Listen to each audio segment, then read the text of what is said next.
কাশ্মীরের পেহেলগামে ভয়াবহ হামলার ঘটনায় ফের উত্তপ্ত ভারত পাকিস্তান সম্পর্ক। ঘটনার পর থেকে দুদেশের মধ্যে রাজনৈতিক বৈরিতা যেমন বেড়েছে, তেমনি তার প্রভাব পড়েছে সংস্কৃতি অঙ্গনেও। এবার তালিকা ধরে নিষিদ্ধ করা হচ্ছে পাকিস্তানি তারকাদের। প্রথমে অভিনেতাদের উপর নিষেধাজ্ঞা, আর এবার সেই তালিকায় যুক্ত হয়েছেন জনপ্রিয় দুই গায়ক আতিফ আসলাম ও রাহাত ফাতে আলী খান। গত শুক্রবার তাদের ইনস্টাগ্রাম অ্যাকাউন্ট ভারতে ব্লক করে দেওয়া হয়েছে।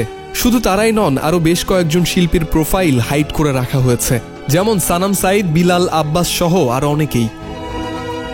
ভারতীয় একাধিক গণমাধ্যমের খবর অনুযায়ী পেহেলগাম কাণ্ডের জন্য ভারত সরাসরি পাকিস্তানকে দায়ী করছে, আর সেই কারণেই প্রতিবেশী দেশটির বিরুদ্ধে একাধিক পদক্ষেপ নিচ্ছে ভারত।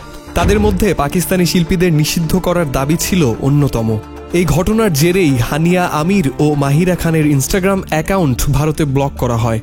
তাদের পর একে একে নিষিদ্ধ হন ফাওয়াদ খান, রাহাত ফাতে আলী খান এবং আতিফ আসলাম। ভারতে এদের রয়েছে অসংখ্য ভক্ত ও অনুরাগী। তাদের প্রিয় তারকাদের অ্যাকাউন্ট হঠাৎ ব্লক হয়ে যাওয়ায় মন খারাপ তাদেরও। সঙ্গীত, অভিনয় আর শিল্প সবসময় মানুষকে কাছাকাছি আনে, কিন্তু রাজনীতি যখন মাঝখানে দেয়াল তুলে দেয়, তখন প্রশ্ন থেকে যায়, শিল্পী কি কখনো শত্রু হতে পারেন, নাকি তারা শুধু পরিস্থিতির শিকার? শিল্প কি সীমান্ত মানে? আপনার মতামত জানান কমেন্ট বক্সে।